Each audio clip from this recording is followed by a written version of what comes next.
restez fidèles. Vous êtes bien sûr Sunu Kaddu TV. Affaire Barthélémy Diaz, le chômage des jeunes qui s'accroît et la crise au sein du PASTEF font la une des quotidiens de ce mercredi 8 janvier 2025. Après une période léthargique, Barth tire sur tout ce qui bouge, titre qui barre la une de Leral Info. Ce journal nous livre les propos du maire de Dakar. Selon lui, une justice qui ne s'assume pas et qui est à l'origine de nombreuses situations ayant conduit à des émeutes tragiques ne peut plus être tolérée. Je suis toujours le maire de Dakar, révèle Barthélémy Diaz dans le journal Révélation. D'ailleurs, en ce qui concerne l'implication de la ville de Dakar dans l'organisation des Jeux olympiques de la jeunesse à Dakar 2026, l'I quotidien nous apprend que Barth porte le combat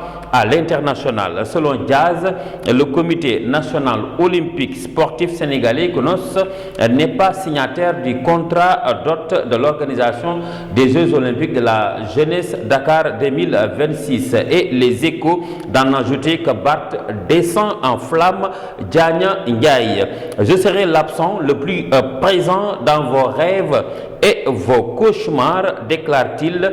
Pour les billets d'avion, il compte dépenser une vingtaine de milliards.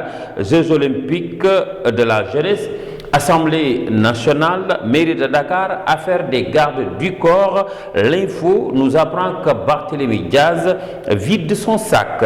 Affaire de la mairie, il parle de vol et de braquage.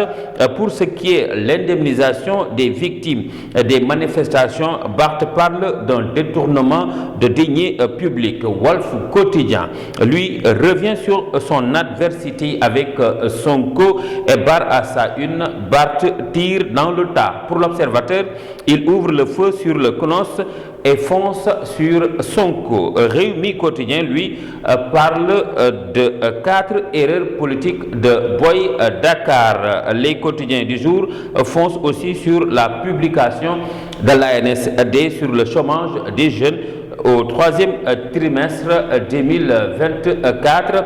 Dakar Presse nous dit que ce sont des chiffres en hausse. Ils ont atteint 20,3% des ménages en crise, ajoute le public. Selon ce journal, 58,3% des Sénégalais en âge de travailler cherchent un emploi et le taux de chômage rajeunit et se féminise. Hausse du taux de chômage, l'Indépendant nous apprend qu'au sens strict du BIT, il est ressorti à 5,3% au trimestre sous revue. En tout cas, la misère gagne du terrain selon le Dakarois qui parle, lui, de la baisse du taux d'emploi et des aides sociales. La Tribune, elle, parle de la hausse des prix et selon ce journal, le gouvernement peine à expliquer cette hausse.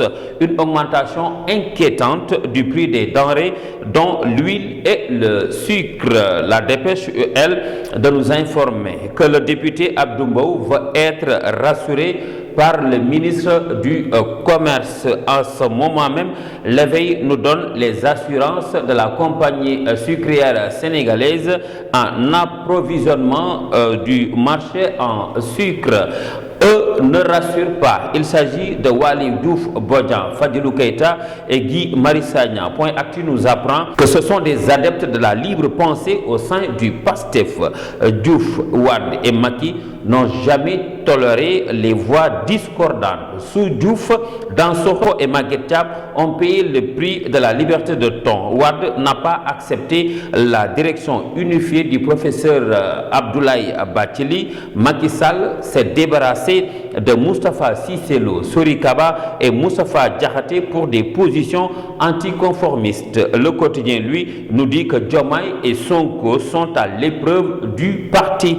Les militants de PASTEF veulent toute la patrie et Abdoul Aziz Diop du Forum Civil, lui, parle d'une crise manifeste d'autorité.